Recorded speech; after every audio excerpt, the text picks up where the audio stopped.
Okay, people, still June 1st, 2017. I'm going to show you a real little tasty meal here. It's made with this stuff. This is my food storage back from 2011. This stuff never goes bad. Look it up online.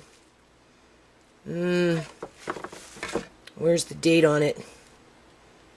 Oh, I have another one kicking around. Best before 2013, April 10th. Because I got it after in 2011. Right? It was on sale when I bought it. And I brought it up from food storage. I've already been eating it, people, and it's really, really good. Apparently it's salty, so you need to rinse it out. It's preserved cabbage. Right? What is it? Oh, geez. Pickled cabbage. That's what it is.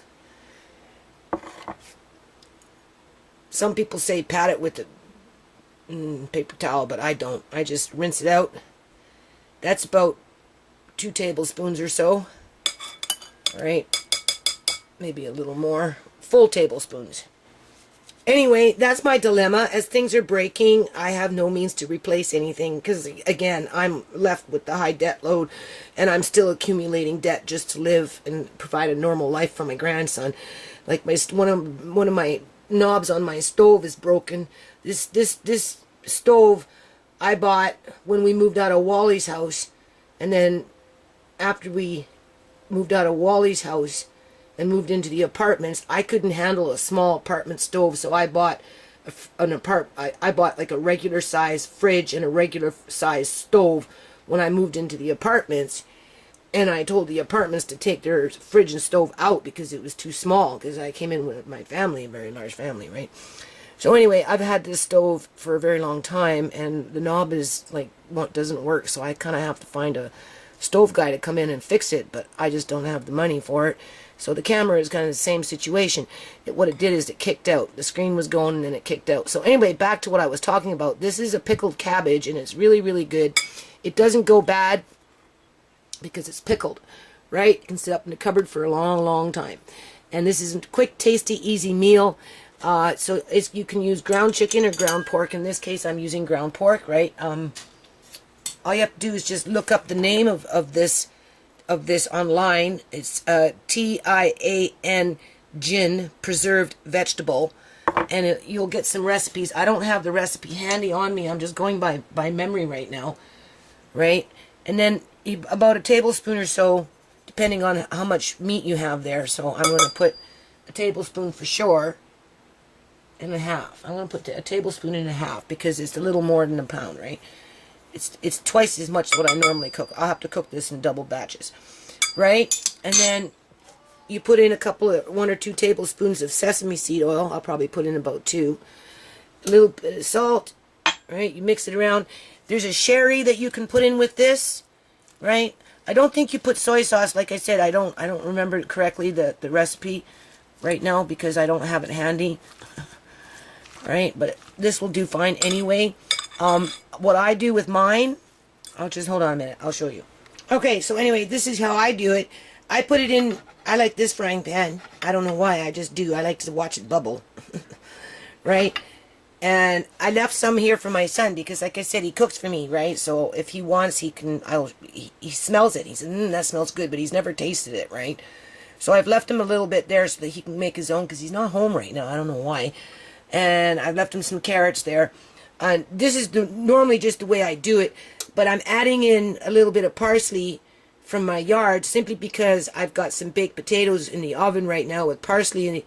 Cut the potato, put a little bit of salt on one side, a little bit of butter in between the 2 pieces, right, with a little bit of parsley in there, and one of my herbs from the garden, right, and then wrap them up in a bit of tin foil and bake them.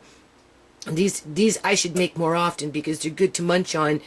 Especially for me, because I'll go out in the yard and I'll just work, not even think about it, right? I mean, everybody else is eating, but I'm not eating because, you know, unless they bring it to me. And even then, I'm saying put it in the oven or put it in the fridge because I'll eat it when I come in, and, you know, that will be 11 o'clock at night. By then, everybody else is eating, right? So anyway, that's why I'm going to leave this for my son, because that's what he's been doing. He's been kind of feeding me along the way. And he comes up, it's already wrapped up in tin foil, and he puts it in the fridge. I tell him to put it in the oven, but he puts it in the fridge, so whatever. So normally I just do the meat with the carrots, and then when you just add a bit of water in there, right? And then you bring it to, up to a boil. And because these cook faster on lower heat, that's what it is.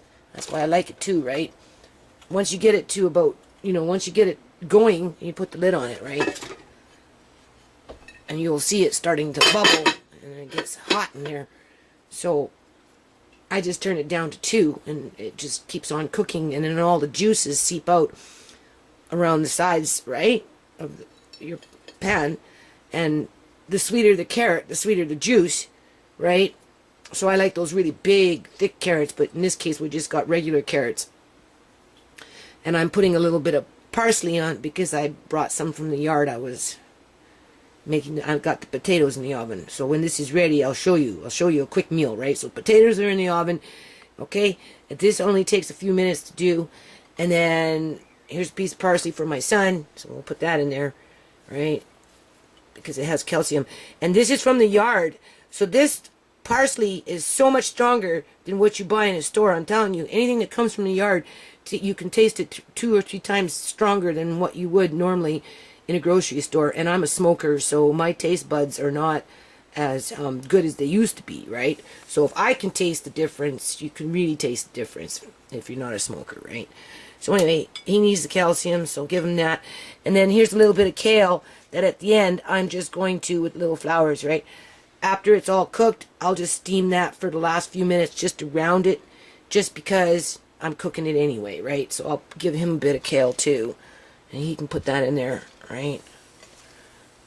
I'll put the rest around that. So I'll be back. Hold on. Okay, so I just turned off the heat. Now I just brought it up to a quick little bubble because of the kale that I stuck in there. You can see. Here's the baked potato with some fresh parsley. Oops, sorry. In the middle, I added a bit more butter. And then with mine here is a herb from the garden as well. The parsley's from the garden. And it's like a marjoram. And because it's coming in from the garden, it's very strong, right? Oops. So anyway, put some butter on there, and then some sour cream. I like this stuff. It's very tasty. Hold on. Okay, so that's it. Very quick and easy and delicious. This is really delicious, people. Meal.